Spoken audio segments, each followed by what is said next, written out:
We gather tonight in challenging times, to say the least, when so many of us are anxious about our nation's future and our position of moral leadership in the world. One American democratic institution after another has come under attack. Extremism has grown. Civil discourse has deteriorated. Political opponents and the press are demonized. Insulting and crude language are heard daily, sullying the reputations of dignified public servants. Civil rights, voting rights, women's rights, LGBTQ rights, minority rights, immigrant rights, and refugee rights, the environment and climate change, health care, higher education, and the rule of law have all come under siege. Islamophobia has escalated, anti-Semitic incidents are on the rise, gerrymandering has given the minority power over the majority, money in politics has corrupted our elections and subverted the rights of the powerless, our foreign policy is in disarray and is potentially dangerous to world peace, and our State Department is demoralized. Ignorant, racist, bigoted, nativist, white supremacy nationalism has moved from the extreme fringes of our society to a hospitable center. Suspicion, cynicism, distrust, fear, and hate are given free rein. Truth is constantly under assault and forced to compete in an alternate universe defined by alternate facts. In the first moments of President Trump's acceptance speech on January 20th, his message and direction were clear. He said, "From this day forward, a new vision will govern our land. From this day forward, it's going to be only America first. America will start winning again, winning like never before. At the bedrock of our politics will be total allegiance to the United States of America, and through our loyalty to our country, we will rediscover our loyalty to each other." The phrase "America first" isn't new in American politics. Before Japan's attack on Pearl Harbor on December 7, 1941, a group calling itself the America First Committee, at one point representing the thinking of 80% of all Americans, was against America's intervention in Europe and was in favor of appeasement and accommodation with Hitler and Nazism. These people also opposed military support for Great Britain against Nazi Germany and said that it is not the duty of the United States to police the world. Demagoguery underlay the motives of those America Firsters, as it does today. Then and now, they demand total allegiance and loyalty. Then and now, it didn't take long for them to devolve into extremism, intolerance, xenophobia, racism, and anti-Semitism. America First is a cynical slogan that confuses dissent with disloyalty, disagreement with patriotism, and unity with uniformity. Then and now, America Firsters have sought scapegoats, Mexicans, Muslims, dreamer children, Jews, blacks, Latinos, non-English speakers, liberals, and the legitimate media. Today, they believe that the only way to protect America is to build walls to keep people out, not bridges to welcome them in, barricades to block their entrance, not doors through which they may seek a safer and better life for themselves and their children. We Americans today are being challenged as at no time in my lifetime about what being American really means and about what we as a nation stand for here and around the world. Does American patriotism mean isolationism? Does American nationalism mean that multilateral cooperation is anathema to our interests? Do Americans go it alone shouting America first, or do we join with other nations in support of our common interests? Once, America Firsters charged that German Americans were spies, that Japanese Americans conspired with the enemy, that Hollywood writers, directors, and actors were communists, that a Catholic's first oath was to the Pope and not the United States, that Jews are loyal only to Jews, that blacks are 3/5 of a person. When the stress of the Depression and World War II abated, many decent Americans began to realize our nation's folly, and instead of turning inward, they reached out and progressed one step at a time, one legislative victory following another, slowly, surely, and consistently to fulfill our nation's promise to form a more perfect union in which all Americans are treated equally under the law, where justice is blind and held supreme, and the nation's honor could be reclaimed. The time has come again in which our American obligation to fulfill our nation's promise and dispel the distortions, weed out the corruption, confront the extremism, isolate the bigots, transform the hate, and open the heart to love your neighbor as yourself. We have to get back to the sense of we that has characterized America since our nation's founding. Remember Edmund Burke's warning that the only thing necessary for the triumph of evil is for good people to do nothing. The Talmud goes so far as to characterize corrupt societal conditions as Chilul Hashem, a desecration of God's name. The silver lining in the garment of today's America's firsters is that righteous indignation has been awakened in the conscience of many Americans and is inspiring goodwill across cultural, economic, racial, ethnic, religious, generational, and ideological lines. Yet far too many Americans have lost the collective sensibility of we, and we ask what has occurred in our nation's life that enabled the America First message to resonate so strongly with so many Americans. One answer is that our nation has undergone a long generational process of losing a sense of shared responsibility and shared destiny, culminating in the election of a president who is the antithesis of collective responsibility and identity. As Charles Lindbergh and Father Charles Coughlin sowed dissension, isolation, and hate in the 1930s, our nation's president exacerbates our differences today. The long generational process that put the sitting president in the White House is also a consequence of an increasingly balkanized America, a population broken apart into isolated camps with little or no direct contact with each other, thus feeding extremism, intolerance, hate, and xenophobia. Dr. King was right when he said that people don't get along because they fear each other. People fear each other because they don't know each other. They don't know each other because they have not properly communicated with each other. The more alienated we are from one another, the more difficult it is to reach out to the other, to listen with open minds and hearts to the life stories and narratives of the other, especially those with whom we disagree. Though there's no requirement for us to agree with each other, we do need to try and understand each other and thereby heal fractures in our wounded nation. This long generational process has resulted as well in a change in what Americans are learning in school.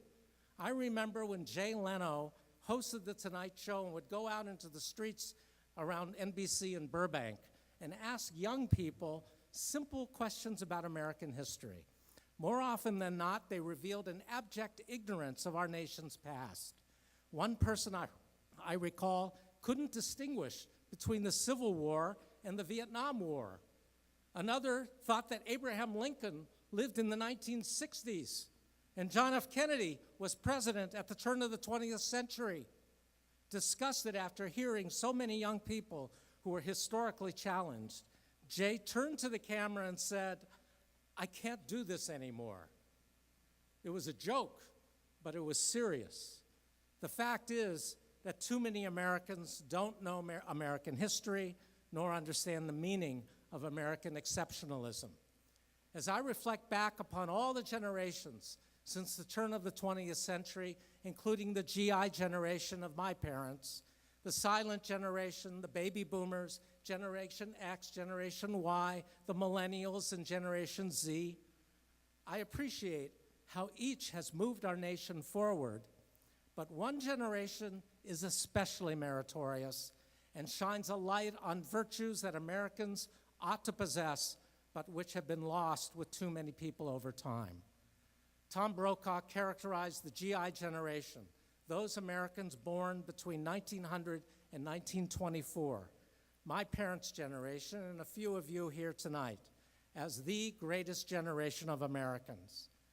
Though they suffered the Great Depression in ways we can't fathom, when called, they went to war and sacrificed everything to defeat Hitler and fascism.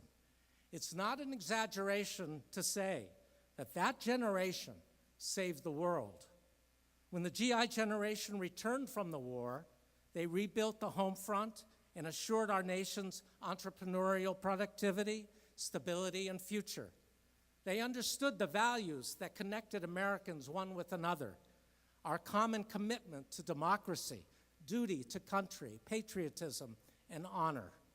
Brokaw described this greatest generation of Americans as one of towering achievement and modest demeanor, and he credited them with success in their rendezvous with destiny far beyond the outsized expectations of President Roosevelt when he first issued the call to duty in the mid-1930s. However, no generation is perfect, and my parents' generation wasn't perfect either. Theirs was also the generation of Jim Crow. African Americans in particular were excluded from the GI benefits enjoyed by white Americans. Their inability to amass wealth and property has contributed to some of the very great divides we have in wealth today. The greatest generation also was the one that locked up Japanese Americans in internment camps, to our nation's great shame. And women as a gender not only had a very low glass ceiling in the workplace, but did then and continue now not to be paid equal wages for equal work paid to men. Indeed, many people during this time were very far from being fully recognized as citizens and thereby benefiting from rights enjoyed by white American men. Though much was left out of our education about minorities in this country, we kids did learn history in the public schools. We could recite by heart words that emphasize American idealism, such as the opening lines of the Declaration of Independence. Join with me if you remember them. We hold these truths to be self-evident and that they are endowed by their Creator with certain unalienable rights, that among these are life, liberty, and the pursuit of happiness. Thank you. We memorized the preamble to the U.S. Constitution, and in my public school here in L.A., we recited it every day before we said the Pledge of Allegiance. We, the people of the United States, in order to form a more perfect union, establish justice, ensure domestic tranquility, provide for the common defense, promote the general welfare, and secure the blessings of liberty to ourselves and our posterity, do ordain and establish this Constitution for the United States of America. And we also learned by heart Lincoln's Gettysburg Address. 80 years and 7 years ago, our fathers brought forth on this continent a new nation, conceived in liberty and dedicated to the proposition that all men, people, are created equal. He didn't say people, but I say people. And we knew the closing words of the great Colossus, that poem written by the American Jewish poet Emma Lazarus and inscribed on a bronze plaque on the pedestal of the Statue of Liberty. Give me your tired, your poor, your huddled masses yearning to breathe free, the wretched refuge of your teeming shore. Send these, the homeless, tempest-tossed to me. I lift my lamp beside the golden door. Were you not as shocked as I was this summer when Stephen Miller, one of the president's chief aides and a Jew who grew up in a Reform synagogue in Santa Monica, dismissed Emma Lazarus' poem as irrelevant to the symbolism of the Statue of Liberty? I know that our best schools today, public and private, are teaching these fundamental American values. But far too many Americans seem to have been absent on the days when American history and the meaning of American exceptionalism were taught. I often wonder what future generations will think about us today and this period of American history. I try and imagine a time far in the future when anthropologists will study us and seek to understand what's most important to us as a nation. They'll certainly note the dramatic growth in our cities, the power of our military-industrial complex, our strong economy and entrepreneurial spirit, our diversity as a nation of immigrants, our democratic system of government, and our great universities. They'll recognize our robust marketplace of ideas promoted by the First Amendment right of free speech, religion, assembly, and yes, the press. They'll observe that entertainment and sports are dominant social, economic, cultural, and artistic influences in our lives and our values, as we've seen this last week in the NFL and the NBA. They'll also see that ours is an extremely polarized country, that deep tensions separate ethnic, national, and racial groups, and that our national political parties are seemingly incapable of finding common ground to address the most serious challenges, inequities, internal and external threats that confront our nation. They'll see that there's a vast disparity of wealth between the upper 2% and everyone else, and that the Congress and the President's tax cut proposal, if passed, will exacerbate that money in politics has corrupted our democracy, that gerrymandering has given the minority power over the majority in our nation's capital, and that looking out for number one is the prevailing ethic. They'll want to know one more thing. Who or what do Americans worship? They might be the most basic might be the most basic question they ask, and we need to ask it as well. In their research to find out, they might compile a list of the most popular book titles on the market.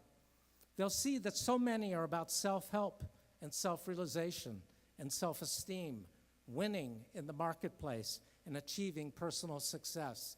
And they'll wonder how it came to be that focus on the individual has overtaken our focus on our people as a whole that defines American exceptionalism. They'll wonder about the selfie, and they might conclude that the selfie is the iconic image of this age, that the self is number one, and that the new American national ethic is me over we. This obsession with the self is contrary not only to the principles and values of American exceptionalism, but to our own core Jewish values that emphasize caring for others, including the stranger and the most vulnerable. The book of Genesis affirms the revolutionary Jewish religious idea that every human being is endowed with infinite value and worth by virtue of being created b'tselem Elohim in the divine image. Genesis stresses as well that we are our brothers and sisters' keepers, and the Talmud reminds us that we are responsible one for another. As a matter of Jewish ethics and law, the one who keeps to his own quiet corner and refuses to have anything to do with evil, the one who observes oppression, injustice, and violence, but doesn't lift a finger in protest, cannot claim with a clear conscience, my hands have not shed this blood. Judaism teaches that though we may not be individually guilty for the crimes, distortions, and conditions around us, individually and collectively we are responsible to make right what is wrong. As the Pirkei Avot says, you are not responsible to complete the work, but neither are you free to desist from trying. It ought to be clear that there is a battle being waged for the soul of this country, that there are dark forces of hate, bigotry, intolerance, extremism, and xenophobia that are aided and abetted by our nation's president, and that it's our duty as Americans and as Jews to join with others across political lines to take back history and to counter those forces that threaten liberty, freedom, equality, justice, truth, and our democratic system of government. Every time we speak with decency, every time we acknowledge the sentiments and experience of a human being who is different from us, every time we stand with others for compassion and freedom, every time we counter the volley of lies with truth-telling, every time we reject apathy as the most pernicious of social diseases, every time we act to restore the moral balance in this country, it is then that we stand up not only for American values and American exceptionalism, but for Jewish moral values that affirm our role as agents of hope. We best remember that our children are watching and listening to us, and we Americans and Jews are being tested. What we do, say, and read, what we discuss around the dinner table, how we listen respectfully to and speak with each other, how we welcome the stranger and respect those with whom we disagree, and how we care for all of God's creatures, all this will set the standard of moral and ethical responsibility against which our children will measure themselves and their own choices and deeds. I'm thinking a lot these days about our younger generation as I'm getting older, and look to them with the hope that they will carry on and complete the work we leave undone. I'm relieved to say that when I listen to our B'nai Mitzvah speak from this bima about what's important to them as they reflect on Torah and Jewish values, and as I hear them express their righteous indignation about gratuitous hate and injustice, I'm inspired and comforted that they will indeed carry on the work of the generations. Our Constitution's preamble begins simply, "We the people." The moral premise is true. We're stronger because the politics of we demand that we care for the weak. We're richer because the politics of we demand that we care for the poor. We're more just because the politics of we demand that we care for those denied justice. We're more compassionate because the politics of we demand that we open our hearts to strangers, to the young, the homeless, the ill, and the aged. The politics of we is what makes our nation great, not the politics of me. The biblical prophets called us to moral responsibility. Cease to do evil, they said. Learn to do good. Seek justice, correct oppression, defend the orphan, plead for the widow. You shall not wrong the stranger or oppress him, for you were strangers in the land of Egypt. Let justice roll down as waters and righteousness as a mighty stream. Do justly, love compassion, and walk humbly before your God.